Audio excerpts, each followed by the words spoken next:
He's not just a New York Times best-selling author. He is an instant New York Times best-selling author. It's a pleasure to welcome Jack Curry back to WDHA. Good morning. Jim, it's always good to speak with you because I know we're going to discuss two of our mutual loves. We're going to talk about baseball, but I'm sure that you'll filter in some music as well. So with all the interviews I've done to promote this book that Paul and I worked on, I'm just guessing this might be one of my favorites. Well, thank you. And the book you're referring to is Swing and a Hit, 9 Innings of What Baseball Taught Me. And it's Paul O'Neill, co-authored by Jack. Paul talks about in the book, Jack, what he learned during various points in his career. What did you learn working with Paul on the book? Jim, we think that we know these athletes because we cover them on a daily basis. And I covered Paul's entire career in New York. I've known him since 1993. But when we revisited some of the moments in his career, it was just a reminder of me that as passionate and as fiery and as intense as I thought he was, that number or that component was even higher than I realized. He had some doubts in his career. He would go 0 for 5 and lie in the hotel bed in Cleveland, not the hospital, and think he'd never get a hit again. So I think it was really cool for me to revisit those moments with him. And he even said a couple of times, you're taking me down some roads where I haven't been in 25, 30 years, but it's kind of cool to revisit them because I'm talking about the doubts. The guy had incredible success, 5 World Series, a batting title, and just a passion to hit, Jim, a passion to succeed at the plate. We know O'Neill was a perfectionist when it came to hitting. What was it like in terms of putting the book together? How much of a perfectionist was he there? It's interesting that you say that. We worked on this book during the pandemic. So every interview for this book was done over the phone. Paul's down in Florida or in Ohio. I'm up in the New Jersey, New York area. But I think that actually helped us because we know each other. And as much as you want to interview someone in person, you know this better than I do, see their body language, see if they smirk or something like that. I could sense that through the phone with Paul. So we got a lot done, and we sort of approached this the way Paul did approach hitting. There was no room for fat or filler, Jim. Not that I didn't care how Paul's family was doing, not that I didn't care what he had for dinner last night, but when we spoke, we got right to the point. And I think Paul appreciated that. Every time we finished, he said, wow, we covered a lot of ground, didn't we? And I tried to make sure that we did that. We're both pretty busy. And like I said, as much as I might have wanted to know how the chicken Kiev was from the night before, I really wanted to know what it was like to hit against Randy Johnson. And there were some cool inside stories, too. He talks about being in the batting cage in what is now the old Yankee Stadium, working with Don Mattingly. I actually had a chance to hit in there with Pat DiNizio. I don't know if you ever saw Pat's baseball documentary, but it was Pat, Don, and me in the basement there of Yankee Stadium in the batting cage. And I'm looking around going, yeah, this is pretty darn cool. That is an amazing experience, and I hope you feel that we described it accurately because Paul spends so much time there. And again, to hear him talk about being in that area where you were with Pat and Donnie, it really brought me to a place that I never was as a beat writer because we weren't allowed to go there. When I wrote for the New York Times, there was a certain area where you couldn't venture. We were never allowed to go into that batting cage area. And I think the relationship Paul had with Mattingly, that was something that in this book, we really wanted to make sure we highlighted because to this day, even though Paul never won a title with Mattingly, I think the most respected teammate he ever had was Mattingly. He loved and loves the guy. We're talking with Jack Curry this morning here at 105.5 WDHA. The new book, Swing and a Hit, 9 Innings of What Baseball Taught Me, co-authored with the great Paul O'Neill. Paul, of course, was not from this area. But he fit in so seamlessly. And Jack, I was trying to think if he had ever gotten booed. I mean, obviously, Mantle was booed. Donnie Mattingly got booed. Rivera got booed. Jeter, they've all gotten booed. I couldn't remember if Paul had ever had that experience. You're now bringing up something that I wish I had covered in the book because you're the second person to ask me this. And we did talk about this. I guess it hit the cutting room floor, but Paul heard boos. He never got booed the way a pitcher who has had a great run, but then maybe gets knocked out in the third inning and just ruined everybody's Sunday afternoon as he walks off the mound. He gets the typical Bronx cheer. But I think a couple times where Paul might have heard some of those cat calls where, if he rolled over a ball and hit it to second base, he wasn't always Jeter. He wasn't always the guy doing a 4-second flat down the line. And Yankee fans would let you hear it if you didn't bust it out of the box. There were several players in Yankee history that I can remember who, if you don't run down those 90 feet, you hear it. So I think Paul probably heard it in his career a few times when that happened. What do you think, as somebody coming from the Midwest to this area, was the biggest adjustment Paul had to make? It's a great question. He had a sister and a brother who lived in New York. So I think that gave him a little cushion, a little background. But we describe in the book that when the Reds used to play the Mets, he never even left the hotel. He knew the area around the Hyatt where everybody stays down in East 42nd Street, but he never went to the Village. He never visited the Upper West Side because somebody said, let's go grab lunch here. He was a hotel to the ballpark guy.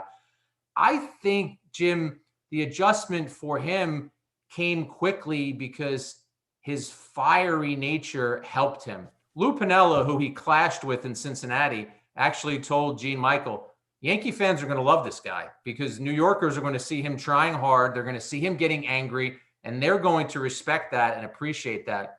I think the biggest adjustment was when he first got here, they weren't playing him against lefties a lot. And Buck Showalter and Stick were trying to protect him a little bit. And I think that was an on-the-field thing that became an adjustment for Paul. There's an excerpt of the book, and maybe some DHA listeners have already seen this if they don't have the book, that's been printed about the conversation that he had with Ted Williams. And there's some great stuff in there about going to the opposite field and not trying to launch the ball. I wish more hitters would take heed of what Williams was talking about, because chicks may dig the long ball, but oh my gosh, without throwing anybody under the bus, it's tough watching a guy like Joey Gallo these days. And I wonder, if Paul and Joey were on the same team, what those conversations might be like. I'm glad you referenced that chapter. And yes, the New York Times excerpted it, and I appreciate that they did that. Jim, I think it was my favorite chapter to write because Paul, in talking about that conversation with Ted Williams, was every 5-year-old talking about Santa Claus. That's how excited he was to remember that. And you're right. Paul felt that a level swing through the zone kept his bat in the zone longer to potentially make contact or to potentially adjust. If your swing is just an uppercut swing and the ball isn't where you thought the pitcher was going to throw it, you're going to get swings and misses, as you just referenced. So Paul had an uppercut at the end of his swing, much like Ted Williams, and he struck out over 100 times, 3 times in his career. His career high was 107. And it pains him to this day to mention the number 107 because his whole thing was putting the ball in play. I know pitching has gotten better. We talk about this in the book. You have half a dozen guys throwing 100 on every team, but there's still an art to putting the ball in play. And Jim, we're seeing the Yankees do that this year. Yes, Gallo and Judge and Stanton, they still have big strikeout guys, but Donaldson and Rizzo and Kiner Falefa, some of the guys that they added this year, all are above average contact percentage guys. Judge is putting the ball in play more often. So it matters when you can put the ball in play. There's no question about it. We're talking with Jack Curry this morning at 105.5 WDHA. His new book, Swing and a Hit, 9 Innings of What Baseball Taught Me, co-written with the great Paul O'Neill, who, of course, a 5-time World Series champion over the course of 17 Major League Baseball seasons. One guy that Paul played under very, very briefly with the Yankees is Buck Showalter. And let's turn away from the Yankees for a minute. How much of it, what the Mets are doing this year, do you think is as a result of Buck Showalter? I would say that it's a great part of what is going on. When Buck was hired by the Mets, I have a bunch of family members who are Met fans, my brother, my 2 sisters-in-law, 2 of my nephews. And I told them that the moment Buck Showalter signed a contract with the Mets, he cared about winning games more than anybody in the organization. And that would continue going forward. Jim, I had the pleasure of covering those Yankee teams that you referenced when O'Neill was playing for Buck. But even more so, I had the pleasure of working with him at the YES Network where you would sit in a studio with him and watch games. And I'm telling you, you've seen a lot of baseball. I've seen a lot of baseball. We do not see what Buck Showalter sees. He would watch a game, and in the first inning, he would say, I'll just make up a pitcher X. He doesn't have it tonight. I'm saying he's thrown 10 pitches. What do you see? And say, you can see the way he's dropping his arm. You can see that he's missing location. You can see the catcher's already getting frustrated with him. And I'm telling you, Jim, he was never wrong. When he said that, the pitcher inevitably would struggle. Maybe he'd get through 5 or 6 innings, but it would be a struggle all night long. I loved working with Buck, and so I'm not surprised that the Mets have had the success that they're having. He seems, and I asked Jared Carabas this a couple of weeks ago when we had Jared on, Buck seems far more relaxed than I recall him being with the Yankees. I spoke to Buck shortly after he got hired by the Mets, and he's 66 years old now, I guess 65 when he was hired. And as passionate and intense as he is, he said one thing to me, which the 30-something-year-old Buck would never say. He basically said, I got one more roll of the dice. I got one more roll of the dice to try and get that title. And we know how achingly close he came with the Yankees. 95 takes them to that epic division series. Doesn't come back. Torrey goes on a run where they win 4 out of 5. Gets the Diamondbacks to the altar. Gets replaced. They win the next year.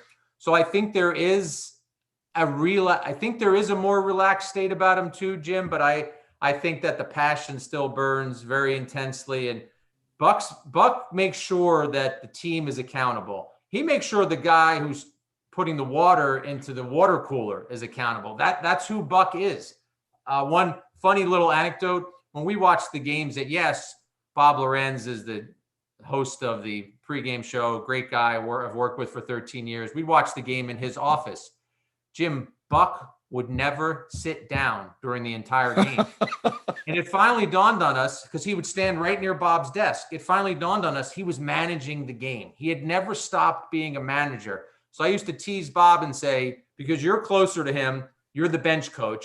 I'm just a guy in the dugout over here that you might ask for advice at some point. But I'm happy for Buck. I love it when both New York teams are performing well. I think it's great for our city. I think it's great for the fan base. And wouldn't it be wonderful if 2022 could replicate what happened in 2000? Let's have another Subway Series. That would be fantastic. You know, you kind of joke about being just the other guy. You remind me a bit of Bob Clappish and a bit of Tom Verducci in that the three of you played.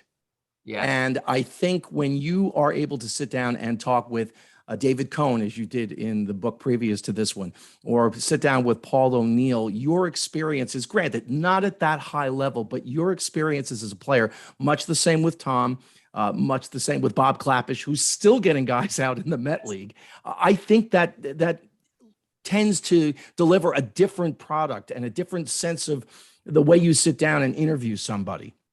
I really appreciate you saying that. I do want to set the record straight in one area. Clapp did pitch at Columbia. Verducci did play at Penn State. Jim, I went to one practice at Fordham. Paul Blair was the coach. It took 4.5 hours. By the time I got back to the Rose Hill campus, because they didn't have a field on campus at that point, everything was closed for food. And this was 1982. There's no Uber Eats. The next day I signed up for the Ram, the newspaper, and WFUV, and never went back. But I will say this. I appreciate you saying that, because I have always been a student of the game. You could ask friends who were on my summer league team when I was 15, my high school team when I was 17 or 18. I studied what was happening. I wanted to know why the coach did certain things, and I never stopped studying. So I appreciate that you believe that comes through in my work. Let's go on to music. What are you listening to these days that you like? I am a big fan of the War on Drugs album, which I know has been out for a few months now, but I can't get enough of that album. I love it. And then I'm looking forward to, I haven't been able to see a lot of shows. None of us have. So I'm glad that things have opened up. And I'm very much looking forward to going to a Pier 17 this summer to see Elvis Costello. I've seen him a bunch of times, but that's a summer event for me, and I'm looking forward to that. You know, I look at a guy like Elvis Costello, and you think of when he first came out, oh, he's this punk guy, man, play some rock and roll. And he has turned into this, one of the elder statesmen, one of these incredible songwriters, not just, my opinion, but you look at the way the audience has changed, the appreciation they have for him now is the turnaround's been amazing. And so many genres, right? Punk rock was where he began, but if you look at some of the people that he's worked with, from the Roots to Burt Bacharach, pretty sure there was a country album or some country songs in there as well. Yeah, just a renaissance man in the music world. So very much looking forward to getting a chance to see him at that venue. Speaking of country, and I don't know if you've had a chance to hear this or not, Def Leppard and Alison Krauss have done 2 songs together on the newest Def Leppard album. And if you're a fan of the work that Alison Krauss and Robert Plant have done, you will love these 2 songs. I never in a million years thought that I would introduce a song on a rock radio station saying, hey, here's Alison Krauss with Def Leppard.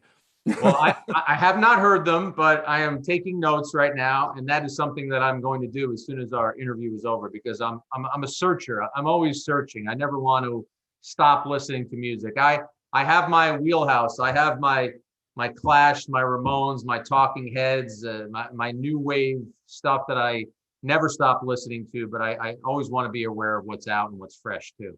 He is a 5-time New York Emmy Award winner, a New York Times best-selling author. The new book is called Swinging a Hit, 9 Innings of What Baseball Taught Me, written with Paul O'Neill. Jack Curry, thank you so much for your time, and best of luck. PaulO'NeillBook.com, by the way, is where our listeners can find it. Thanks again for your time. Thank you, Jim. I loved it.